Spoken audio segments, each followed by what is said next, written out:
From 1878 to 1968, there were 71 lake captains that called Bayview, Wisconsin, on the shore of Lake Michigan, their home. While they lived here, they captained 195 different ships, from tugboats to schooners to steamships, in voyages that took them to every one of the Great Lakes. Join us now for another episode of Bayview, Town of Lake Captains, where we explore not only these captains, but also their ships, their homes, their families, and their lifetime of sailing adventures on the Great Lakes.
Well, greetings everybody. I'm standing in front of Captain Thomas Leisk's house. That's right, you've heard that name before if you've seen some earlier videos. He's the brother of James Leisk, who you know is my favorite Bayview Lake captain, and John Leisk, who has a connection to the captain that lived in my house on East Lincoln Avenue. But it's Thomas, more than his brothers, that has the real, and really more than any other Bayview Lake captain, has the most significant background history. And I'm not going to spoil it for you. I'll let you watch the narration here coming up with our professional narrator from England, Simon Stanhope. But it's amazing, folks, and some real significant, I believe, maritime history for Bayview. Really something. The Leisk brothers from Scotland. They were something special, and they lived here amongst us in Bayview. Want to read more about Thomas, all the details? You can buy the book that's coming out in volumes that contains all the footnotes, all the details about Thomas on Amazon. All the proceeds from the sale of that book, along with any contributions you want to make to our planned plaque on East Lincoln Avenue with the names of the ship captains on it and our hero dog. The book's on Amazon. The donation The ways to donate are on our website and at the end of this video in the last slide. I get none of the money. It all goes to the plaque and other historic maritime items related to it, like the dog, maybe a couple of other things as we go along, other markers. Anyway, Thomas Leisk, yet another immigrant, this time from Scotland. Hope you enjoyed it, and remember, hats off to our Bayview Lake captains. See you next time. So long, bye.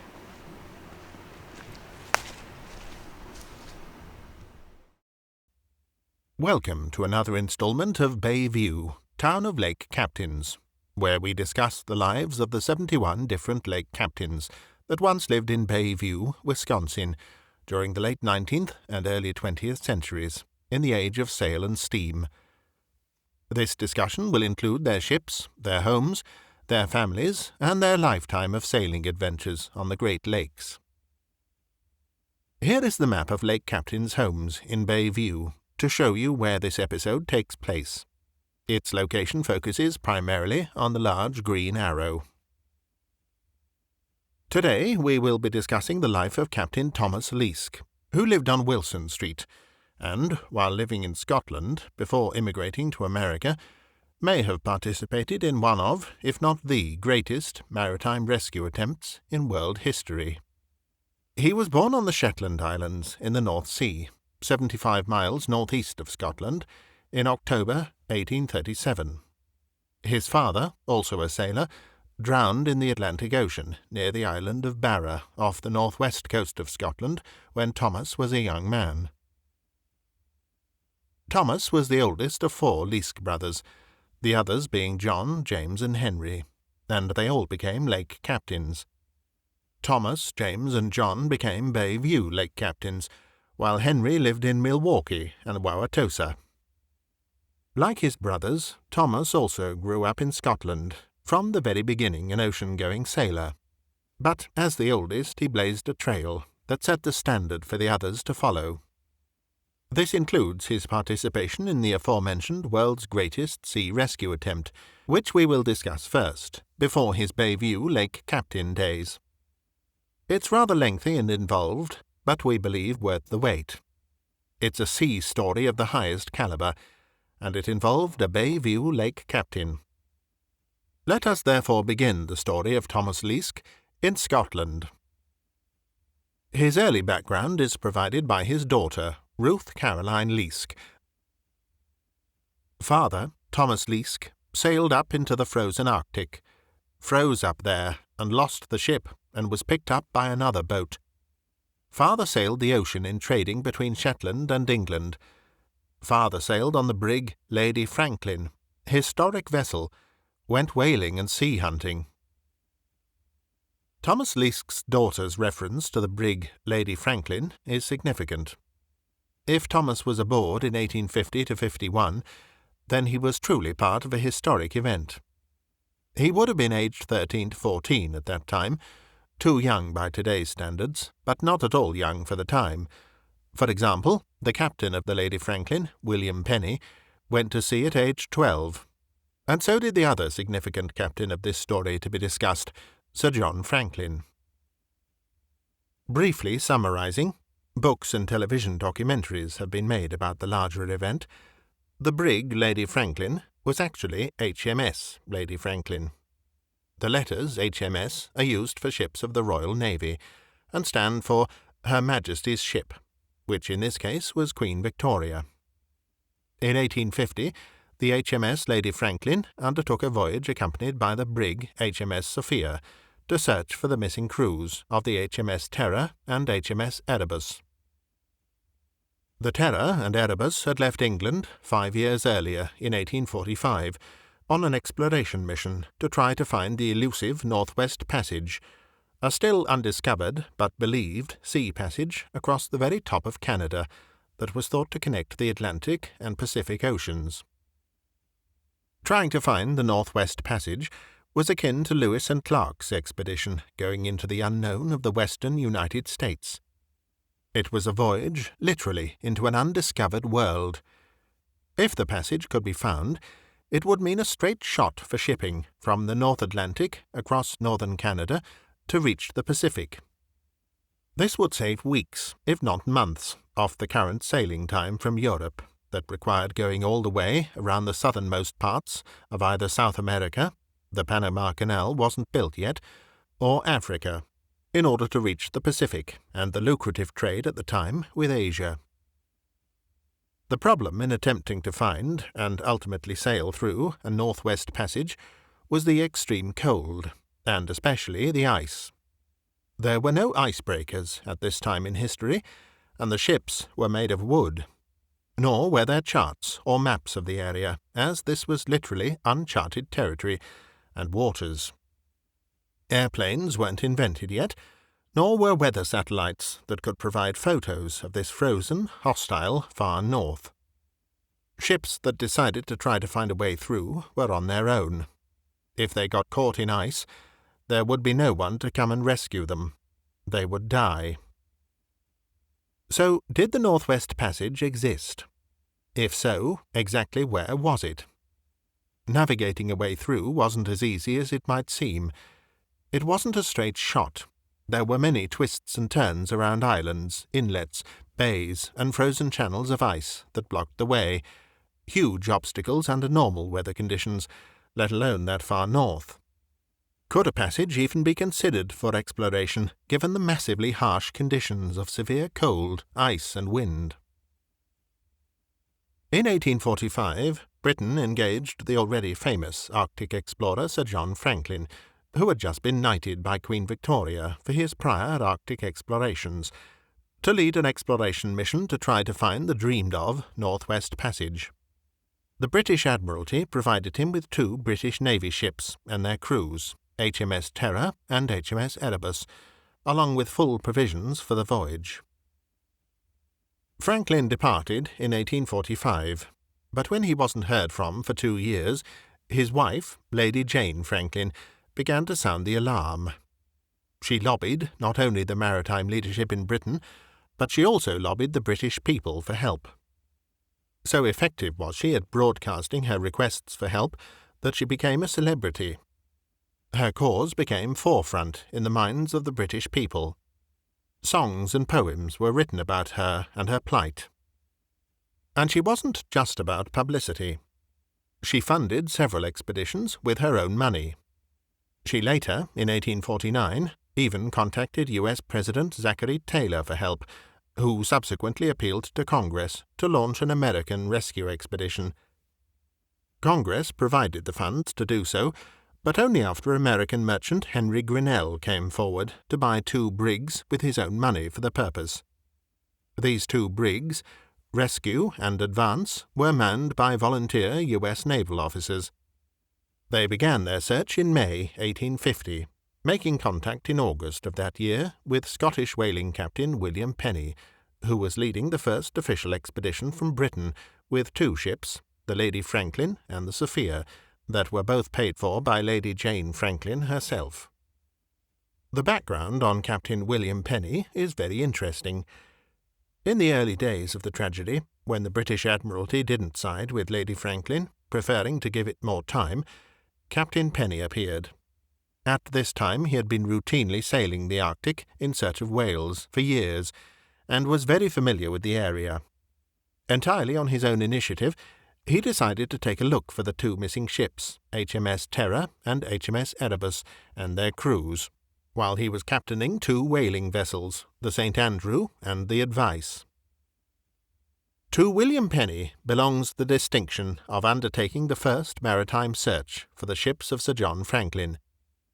In 1847, during a whaling voyage on his whaling ship, the St. Andrew, he penetrated Lancaster Sound to 78 degrees west, but failed to find traces of Erebus and Terror. In 1849, while in command of the whaler Advice, he again attempted to search Lancaster Sound, in company with the whaler Truelove under Captain Parker, but ice barred their progress. But Captain Penny didn't give up. He wrote to Lady Franklin, telling her of his search and ideas for future searches, giving her encouragement that there was a chance her husband and his crews could be found alive. She then pushed the British Admiralty hard to begin an official rescue mission. When they finally relented and agreed to support such a mission, 2 ships were specifically constructed for the task and funded completely by Lady Franklin. These were the brigs HMS Lady Franklin and HMS Sophia. And Lady Franklin kept pushing. She kept dogging the Admiralty to let her choose the leader of this first rescue attempt. She wanted the non-naval officer, the unknown outsider, William Penny, to lead it. The Admiralty scoffed because Penny wasn't one of their own, a naval officer. But Lady Franklin held the trump card. She had the public on her side. So, finally, under public pressure, the Admiralty gave in and let her have her man, William Penny. Lady Franklin had fortitude. She never took no for an answer. With HMS Lady Franklin and HMS Sophia, he, Captain Penny, entered Lancaster Sound in 1850, discovered Sir John Franklin's 1845-46 winter quarters on Beechey Island, wintered near Cornwallis Island, explored Wellington Channel, and laid down some place names, including the strait to the north of Queen's Channel, which is named after him. Penny was convinced that the Erebus and Terror in Sir John Franklin's expedition had progressed into the Wellington Channel, and believed that it was that course of sailing that should be pursued. He based this partly on, as mentioned above, he and his crew's discovery of Franklin's first winter encampment site on Beechey Island, that contained some of their personal and official belongings, along with the graves of 3 of Franklin's sailors. It was the exhumation of these graves 135 years later, in 1984-86, to try to determine the cause of their deaths, that caused a worldwide sensation when their bodies were discovered to be in a near-perfect state of preservation. Photos of the bodies appeared in publications around the world, and they were the subject of major media documentaries. But it was Captain Penny, in the HMS Lady Franklin, that found them. In the spring of 1851, a second search expedition arrived from England. There were to be many such expeditions over the years, including the aforementioned attempt by the Americans under Henry Grinnell the previous year in 1850. This one was led by Royal Navy officers. The Admiralty was to have its way, and wasn't to be undone by Lady Franklin or outshone by some unknown, Penny, outside of their inner circle. When William Penny, who was still there looking from 1850, encountered this second search team in the Arctic, discussions were held aboard the Royal Navy ships as to how both expeditions could best continue the search. Penny tried to convince these Navy officers that the Wellington Channel, where he had made the above-mentioned discoveries, should be the focus of both groups' search, but they rejected him, and a huge argument and disagreement ensued. Unable to reach a consensus on the path to search, both rescue expeditions decided to leave and go back to Britain in September 1851. An investigation by the Admiralty decided that the outsider, the unknown and rogue whaler Penny, had been insubordinate to the Royal Navy officers leading the other expedition, and banned Penny from leading or even participating in any further searches, despite Lady Jane Franklin's objections. She stood firmly with Penny and never abandoned him. History would later show that when HMS Erebus and HMS Terror were finally discovered, in 2014 and 2016, in pristine condition, perfectly preserved time capsules sunk in the frigid water and today designated Canadian National Historic Sites, and their courses plotted, that Captain Penny's recommendation to search the Wellington Channel had been the correct choice. Though Franklin's ships went up north through the Wellington Channel, then circled and went back down, Penny had still been right to recommend the Wellington Channel be searched first to try to find more clues. 2 follow-on facts about the Franklin rescue expeditions are of interest. The first is that after the many expeditions had concluded, Queen Victoria created the Arctic Medal to be presented to those that had gone to sea to attempt the rescue, as well as all prior Arctic explorations that occurred well before Sir John Franklin's fateful attempt. It is described on the website Franklin Expedition Wiki as follows. Struck in 1857, the medal was issued, on application, to all expedition members who had served in the Arctic from Sir John Ross's voyage in 1818 to the end of the state-sponsored Franklin searches in 1855. Personnel from the Royal Navy, remember HMS Lady Franklin and HMS Sophia were officially Royal Navy ships, and Hudson's Bay Company could apply, as could the widows of those who served and died on Franklin's expedition, or on those which followed. The obverse side of the medal showed a bust of the Queen, while on the reverse side was an image of a ship stuck fast in the ice, with a sledging party in the foreground. The medal had the legend, "For Arctic Discoveries." These Arctic medals were passed down through the generations, and are still in the possession of some families of the veterans, although they became collectible from the 1890s and appeared in auction lists thereafter. Several are in the collections of museums in the UK. Franklin's own medal, issued to his widow Lady Franklin in 1857, was sold at Sotheby's in 1980 to the Canadian War Museum for £10,000. These medals were a source of pride for Arctic veterans, and would be worn with a white ribbon attached at public or commemorative events. The second follow-on fact of interest is that one of the other many and later searches for Sir John Franklin's expedition was done by a ship named HMS Resolute. It became stuck in ice and was abandoned, but did not sink. It was later found by a whaling ship and towed back to England. Upon dismantling, some of its wood was used to make 3 office desks, one of which was given as a gift by Queen Victoria to U.S. President Rutherford B. Hayes. It has often been used by other U.S. presidents in the Oval Office in the White House, and is called the Resolute Desk. Now banned by the Admiralty from participating in any future rescue expeditions in search of Sir John Franklin and his 2 ships, HMS Terror and HMS Erebus, the frustrated Captain William Penny decided to go back to doing what he did best, whaling. The next year, 1852, after the Admiralty kicked him out, Penny started his own company, called the Aberdeen Arctic Company, and purchased both of the same ships he had sailed and commanded on the Franklin search expedition, HMS Lady Franklin and HMS Sophia. Though, now that they were privately owned, they could no longer use the HMS preface, which stands for Her Majesty's Ship. These he converted over to whaling vessels in 1852, and began sailing them in 1853 with great success.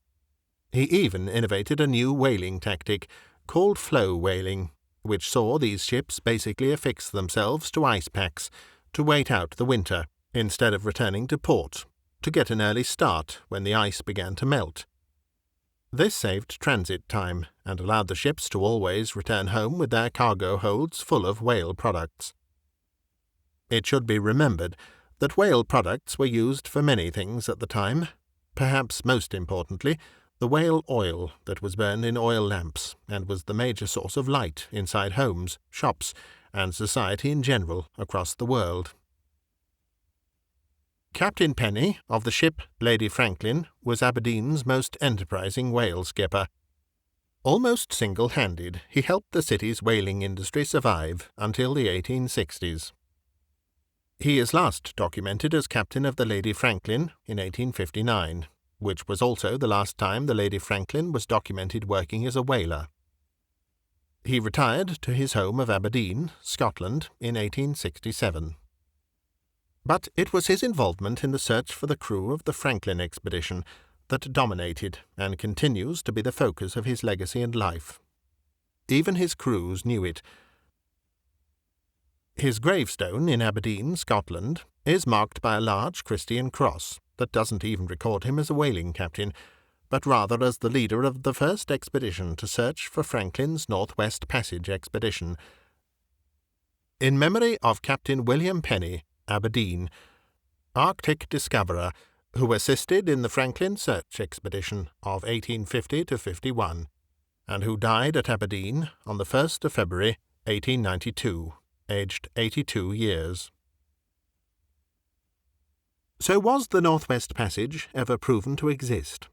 If so, who first made it through and when? Yes, the Northwest Passage did and does exist. Britain had been right. But not until 1906 would it be successfully navigated. In a way that William Penny and Lady Jane Franklin would love, the honour of successfully navigating the passage didn't fall to a naval officer or a professional navy. No, it would fall to someone not unlike William Penny. It would be another outsider who took the shot on his own with his own money, just like Penny had done in those first attempts in 1846 to 47. An outsider who, like Penny, knew how to sail in snow, ice, and cold.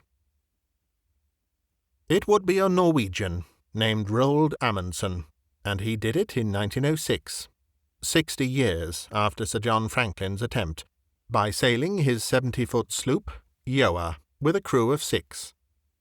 The total voyage took 3 years.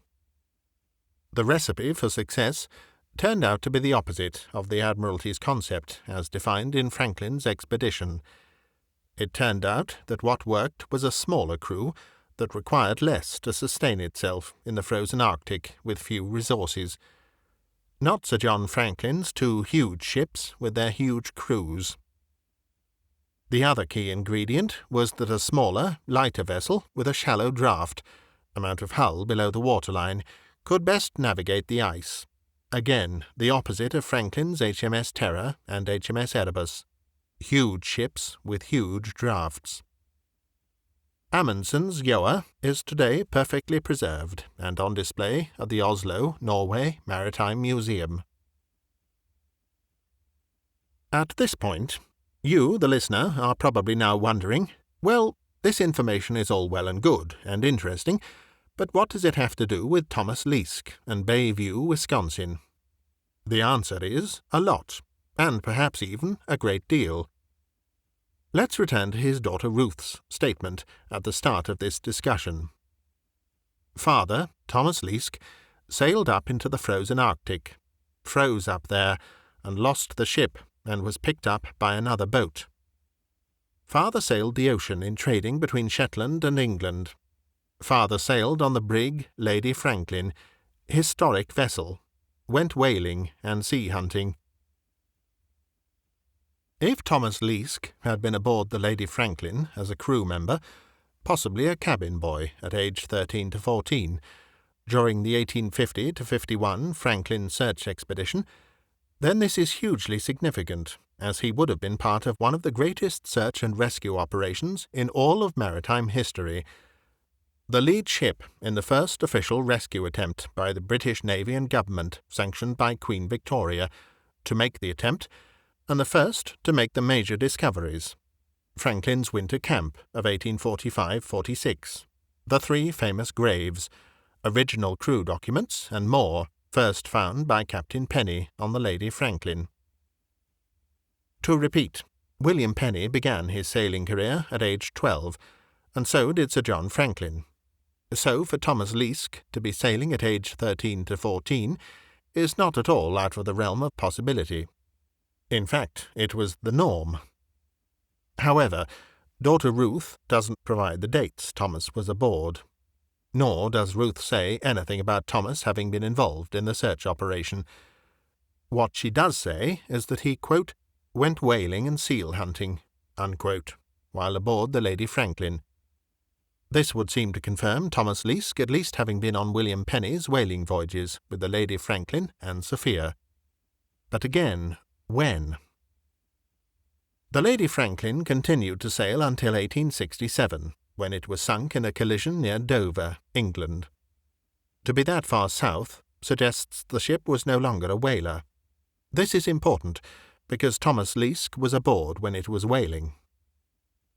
The last year Lady Franklin is documented whaling is 1859, so its whaling days were 1852 to 59.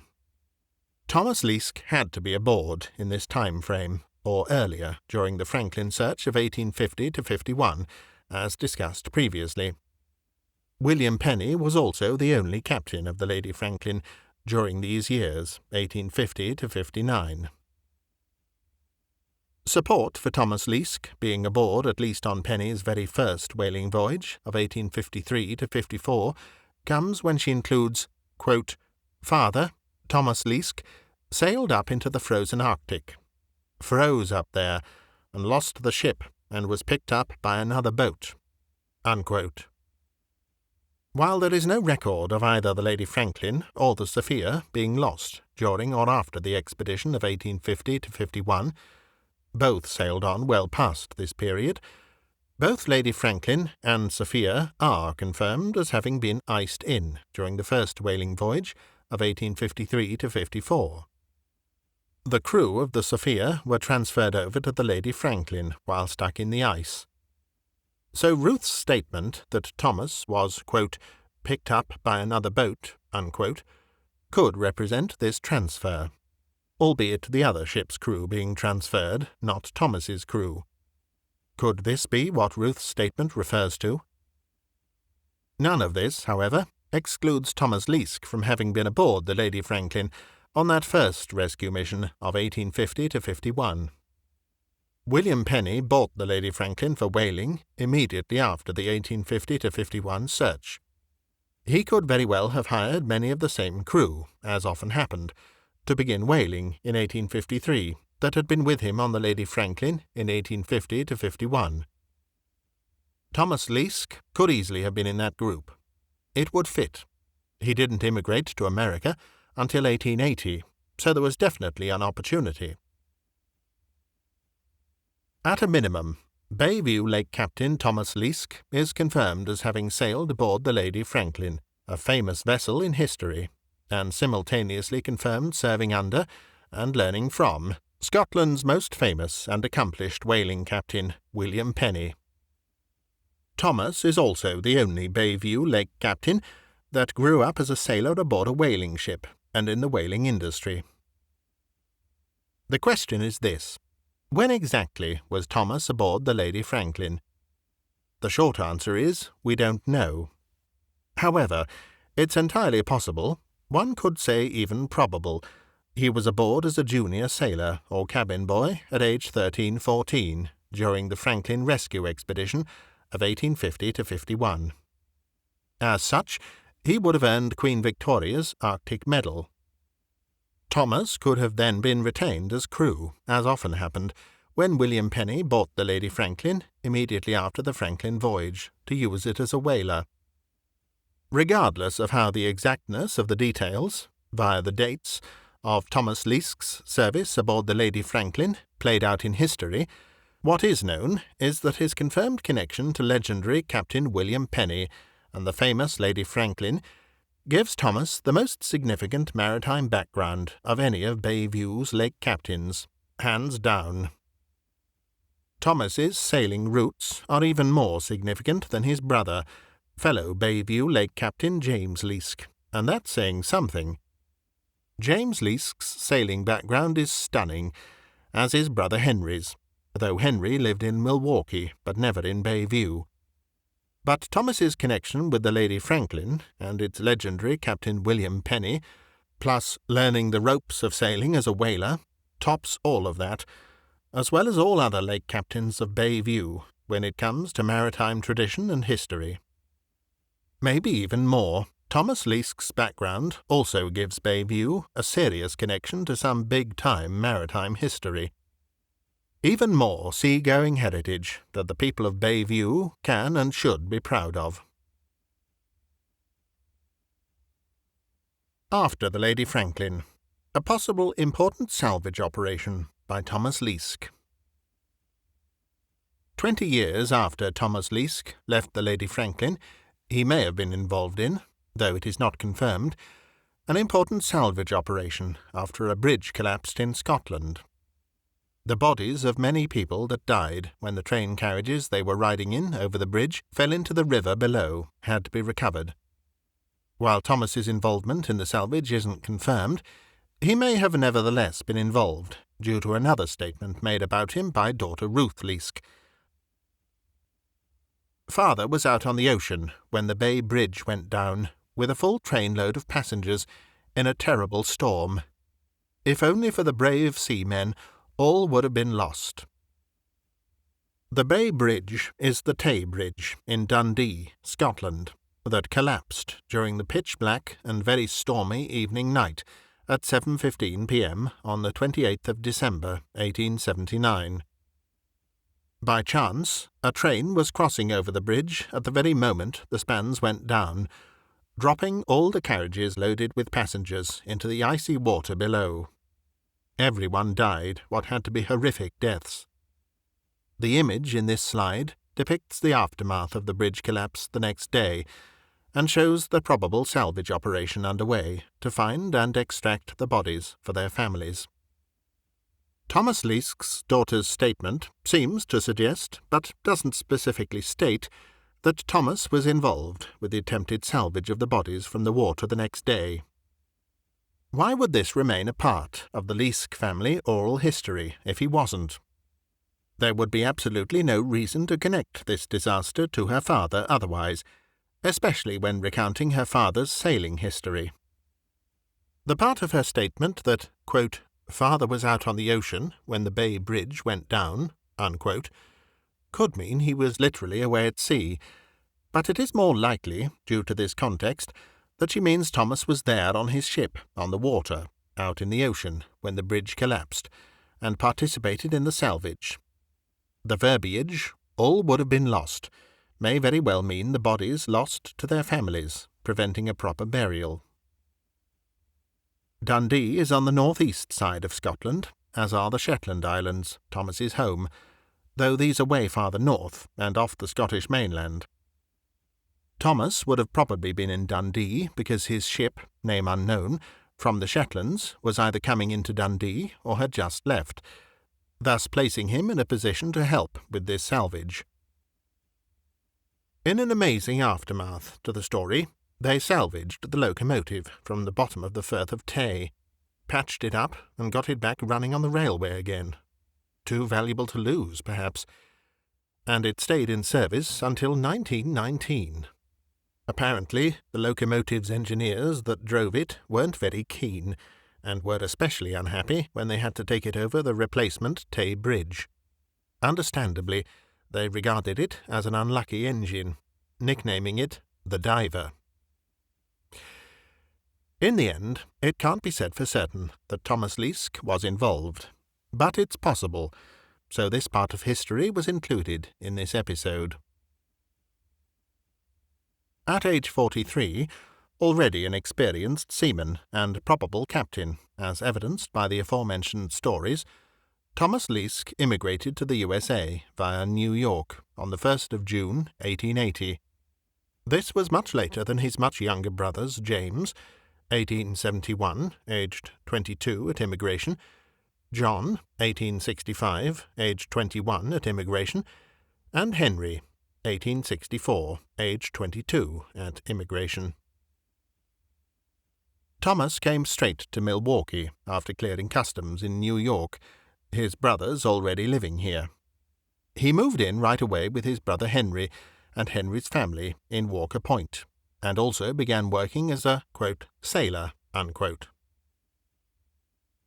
For the next 7 years, 1880 to 87, Thomas lived in 6 different locations in and around Walker's Point, a sailor throughout until the very last year there, 1887, when he first appears as a lake captain of the converted schooner, now barge, F.M. Knapp, his first documented command. His brother Henry probably got Thomas this lake captain job.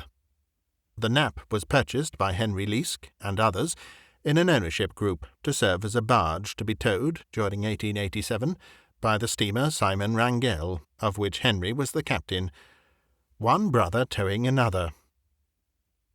One ship, usually a steamship, towing one or more of these consorts, often a schooner barge with a much smaller crew, was normal for the time. The big advantage of this sailing arrangement was the ability to carry twice the cargo, towing 2 or more barges, with less crew, though it was often dangerous, as the tow lines often snapped in big storms. A schooner barge isn't a schooner, which sailed independently and was not towed. However, a schooner barge still required a captain to maintain steerage behind the vessel towing it, as well as to sail it independently if the tow line snapped, transiting in and out of port, and other similar situations. Schooner barges also have a different appearance than pure schooners. A schooner barge has a wider, flatter, bulkier hull. It carries masts that appear to have been added as an afterthought for simple and emergency manoeuvrability only. Without the masts, it's strictly a barge. The addition of the masts entitles it to add schooner to its schooner barge name. It's called a schooner barge rather than a schooner for a reason. Both of the ships Thomas Leisk captained to date, the FM Nap and the Allegheny, were both towed schooner barge consorts. Both brothers continued living in Walker's Point at this time, though no longer in the same house. Other than captaining the FM Nap, the ship or ships Thomas served on during this period in Walker's Point, 1880 to 87, is or are unknown. In 1888, at age 51, Thomas Leisk, now a lake captain, moved to Bayview, living at 337 East Wilson Street. It appears his brother Henry, who had by this time become well established in Milwaukee since his arrival 15 years before Thomas, had bought the house to help Thomas and his 7 children have a place to live. In addition, brother and fellow lake captain John Leisk would move across the street from him at 336 East Wilson Street nearly 20 years later. At this same time, when Thomas first moved to Bayview in 1888, he became captain of the schooner barge Allegheny, purchased by brother Henry's ownership group to replace the schooner barge FM Nap that Thomas had captained the year before, 1887. Henry, still captain of the Simon Wrangell, likely towed brother Thomas in the Allegheny from port to port around the Great Lakes in 1888 to 89, just as he had done with the FM Nap in 1887. In 1890, 2 interesting things happened.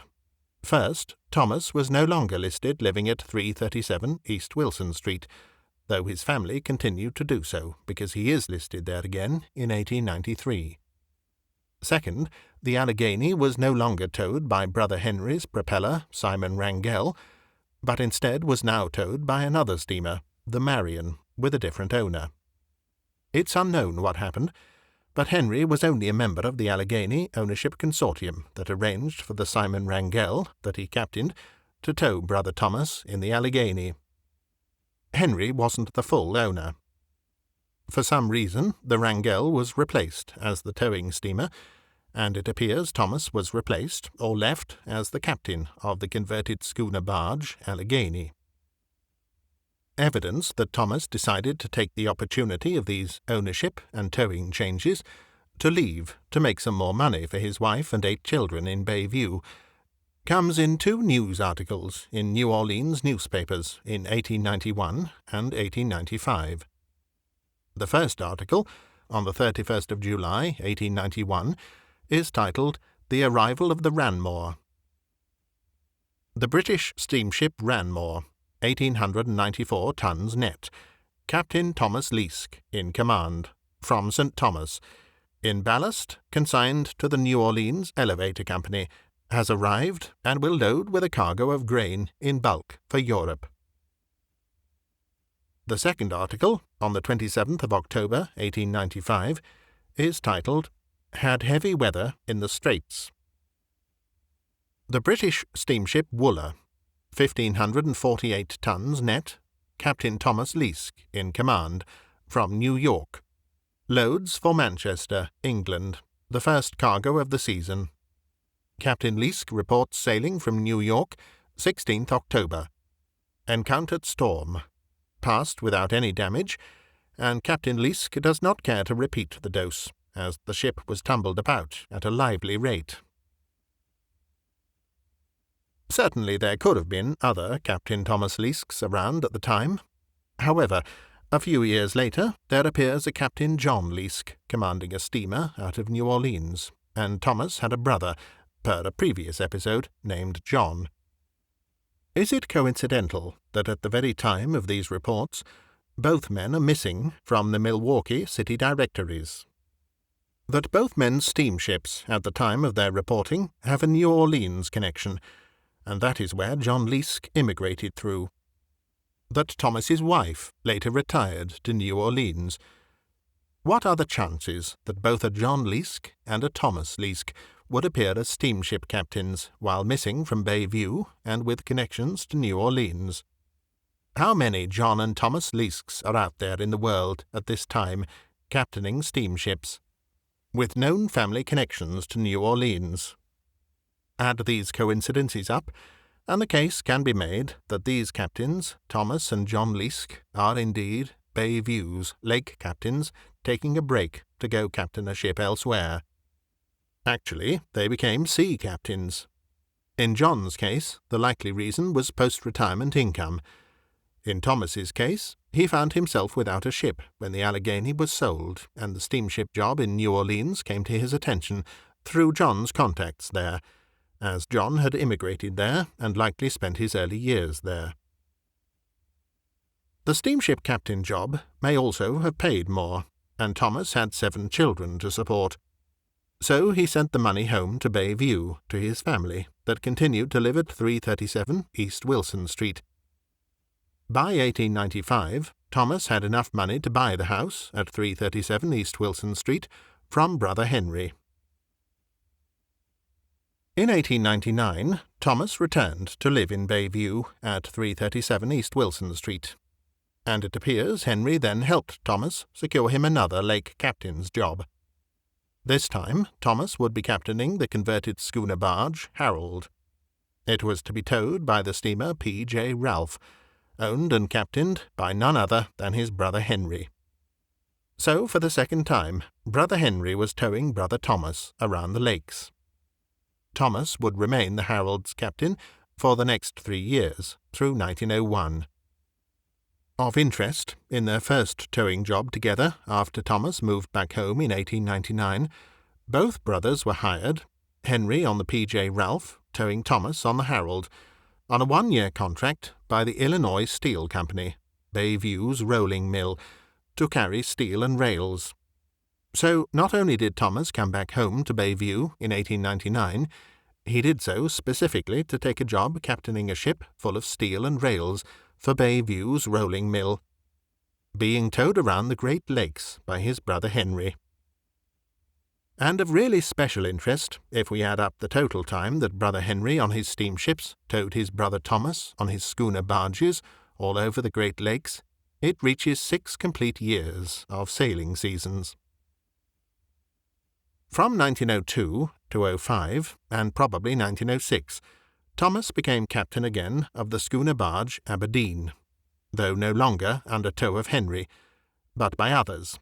The Aberdeen was owned by well-known shipbroker Henry J. Pawley. Then, in 1907, Thomas became captain of the barge Mary E. McLaughlin. Newspaper reports upon his death in 1910 say that Thomas captained the Aberdeen again after the Mary E. McLaughlin, start date unknown, and he was the Aberdeen's captain when he died. It is indeed ironic that the namesake of Thomas Leisk's final ship he would captain was the same as his former home port of Aberdeen, Scotland, when he was serving as a crew member under Captain William Penny aboard the Lady Franklin, 50 years earlier. Thomas Leisk married Caroline Emma Phillips on 9th of March, 1886, in Cook, Illinois. Why they married in Illinois when he was living in the 3rd Ward at that time is unknown, but probably that is where wife Caroline was living. Caroline, who went by her middle name Emma, was born in England in 1858, immigrating in 1882, 2 years after Thomas. She was 19 years younger than him, and she was his second wife. The name of his first wife and what happened to her is unknown. Together, Thomas and Caroline Leisk had 8 children, 7 daughters, Jessie, Myrtle, Mattie, Evelyn, Caroline, Catherine, and Ruth, and 1 son, William. Tragically, daughter Catherine died in 1903 at just 27, cause of death unknown.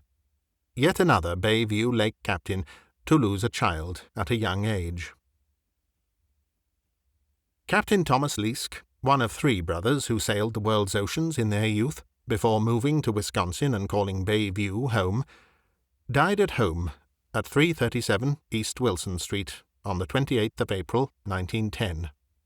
It had been his home of record for 22 years, and he was 73 years old. Wife Caroline then moved across the street to 336 East Wilson Street to live with Thomas's brother John Leisk for a while, but then moved to Shreveport, Louisiana, to live with son William. She died there in 1949, aged 91.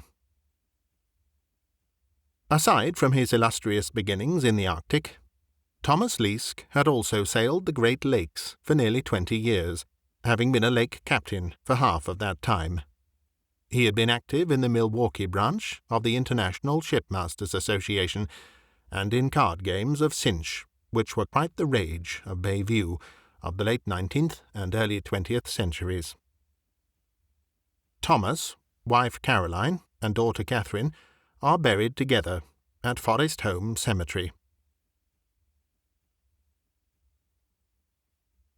Thanks for watching. This photograph isn't about Bayview or its lake captains, but it's from the same era of Great Lakes maritime history. We thought we'd close with it for enjoyment, as it captures the spirit of the era. In addition, this channel and its matching website also plan to support various maritime history projects related to Bayview's lake captains. One of these is a plaque and marker with the captains' names and addresses on it, as part of the creation of the Bayview Lake Captains Historic District, which will be the first of its kind in America. If you would like to donate to support these projects, to include this and other markers honouring Bayview's lake captains, with 100% of all donations and contributions in all forms going to support them, please consider donating to us through the listings shown next. If, for some reason, we are unable to secure these markers, then all funds donated to this site will be given as a cash donation to the museum ship SS City of Milwaukee in Manistee, Michigan. That is the only surviving intact ship once captained by at least 2 and likely 3 different Bayview lake captains. I'm Simon Stanhope, narrator for these episodes. Join us again soon for the next chapter of Bayview, Town of Lake Captains.